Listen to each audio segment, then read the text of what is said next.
Saving money doesn't happen overnight. It's a lifelong process. A skill you develop over time. For some people, the hardest part is simply getting started. Luckily, there are also a few tools and tricks to help you grow your savings faster. If you're looking to take control of your financial future and finally get serious about saving money, watch this video to the end for all essential saving tips and strategies everyone should know. Now, on to the saving tips. 1. Start with your savings goals. Think about why you want savings in the first place. Is it to pay down debt? Or to save for a house? A car? Would you have less stress with a rainy day fund? Having a why is the key to everything most people have ever accomplished. Setting an initial savings goal can add extra motivation because you can picture the finish line. The more specific each of your goals, the less intimidating they seem. After all, the idea of saving a ton of money seems like a pretty daunting task. Breaking your savings up into smaller, more achievable goals along the way can help keep you on track. For each savings goal, put a timeline around it. When do you want to have reached $XXX amount in your savings account? And be realistic yet set a goal that challenges you. No one knows you better than you. 2. Establish a few ground rules. You know yourself. Your existing habits. Good and bad. Establish some checks and balances to make sure you're sticking to your own plan. For example, ask yourself a set of questions before you allow yourself to dip into your savings. Is this an emergency situation? Is money right now more important than my next savings goal? Will I be able to get this money back? When will I be able to put the money I take out back in? Life happens. You can't always save as much you'd like to. It's okay for today's needs to come first when it makes sense for you and your family. As long as you're having honest, upfront conversations with yourself, you won't have as many regrets later. And don't be so hard on yourself. It's a journey and it's okay to live along the way. 3. Pay yourself first. When that next paycheck comes around, make sure you're looking out for you. That means paying yourself first, in savings. Always pay yourself first. The reason is we tend to forget about money we put away. But if we don't put it away first, we then forget to put it away in the first place. This was the number one thing I did to drastically affect my savings ability. Talk with your employer about setting up an automatic deposit into a savings account. That way, you don't have to think about taking money out of your budget to set aside for savings. By the time you even remember you were having 5% of your paycheck transferred to an account at a separate bank you don't even have a debit card to, you'll likely have thousands saved. I promise you. When your savings is automatic, you don't miss the money as much. The process becomes a lot less painless. And if your income stretches beyond your own individual needs, you don't have to negotiate what part of your paycheck goes where. 4. Pay ahead on your debt. Not only does debt eat away at your disposable income each month, the longer it drags out, the more it costs you in total interest. Plus, having to worry about making your monthly payments also makes it difficult to start setting aside real money on a regular basis. When you pay down your outstanding credit card bills and loan debt as soon as you can, it actually saves you money on interest in the long run, even if it takes a bit more money out of your budget right now. You should prioritize getting out of debt as one of your first savings goals. Once you're finally debt-free, you can start actively saving more money for your future. 5. Make sure you have a good bank account. If you're paying monthly service fees or too much in ATM fees, you really don't have to. There are more options out there than the account my parents set up for me, or even the place I've always banked.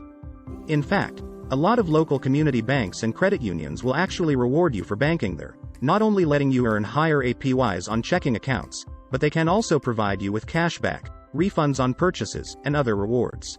And if you don't have a savings account yet, you can comparison shop for the best APYs on your savings too. Some megabanks simply charge fees and offer lower rates because they can.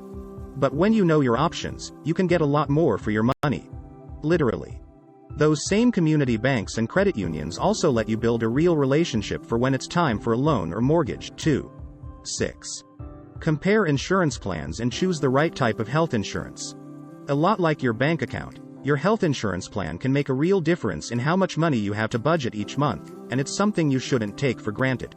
Finding the right health insurance for you can save you a lot of money, whether in terms of how much you're paying as a monthly premium, or how much you might rack up in medical bills. Two common types of health insurance plans are PPO, preferred provider organization, an HDHP, high deductible health plan. With a PPO plan, you typically pay more upfront in your monthly premium, but you're on the hook for more money when it comes to your medical bills thanks to a lower deductible. An HDHP, on the other hand, saves you money with a lower monthly premium, but if you do get sick, you run the risk of more out-of-pocket costs. If you're the type of person who rarely goes to the doctor, you can also check out a health savings account, HSA, which works in conjunction with an HDHP, offering tax-advantaged savings to help you cover qualified medical expenses that you would be paying for out-of-pocket with your higher deductible. 7. Pay more attention to your spending. We all spend money. It's nothing to feel bad about. But do you actually know how much? And on what? The most basic step in saving money is understanding where all your money goes. That means checking your account balances regularly and looking at your transaction history in full detail. When it comes to your money, ignorance isn't bliss. It's a dangerous game. Once you know what you're spending the most money on, you know where you can cut back. Do you still use all those monthly subscriptions? Are all your Amazon purchases piling up? If you're spending too much money going out to eat, then a trip to the grocery store for some meal prep might be a great place to start. According to the Bureau of Labor Statistics, the average American spent $8,169 on food alone in 2019, $3,526 on eating out. So for a lot of us, this is an easy place to start. But to get your finances where you need to go, first you need to know where they stand with a full breakdown of your own personal spending. 8. Cut down those energy bills. Energy saving tip time. Unlike cutting into your spending, cutting down on your energy costs doesn't require hard choices. Rather simple changes in lifestyle and habits. And those changes add up. According to energy.gov, you can save up to 10% on your annual heating and cooling bills by turning your thermostat down just 7 degrees to 10 degrees Fahrenheit, for only 8 hours a day, or consider a programmable thermostat. If you still work in an office or are out of those during the work week, you won't even notice the change most days. Plus, using power strips for your electronics and remembering to turn off your devices when you leave can save you up to 12% on your electric bill. 9. Don't deprive yourself. Just like a diet, going too hard, too fast might make you splurge, crave, and binge more on the back end.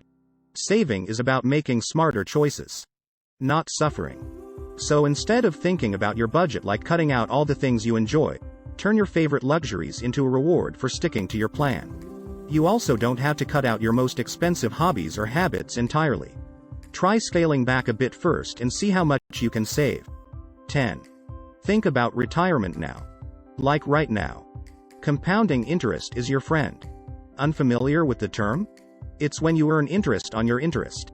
As in the money you earn earns more money. The sooner you start making contributions to a 401k or retirement plan, the more money that money can earn. 5 to 10 extra years of compounding interest can make a huge difference in how much retirement savings you have when you reach retirement age.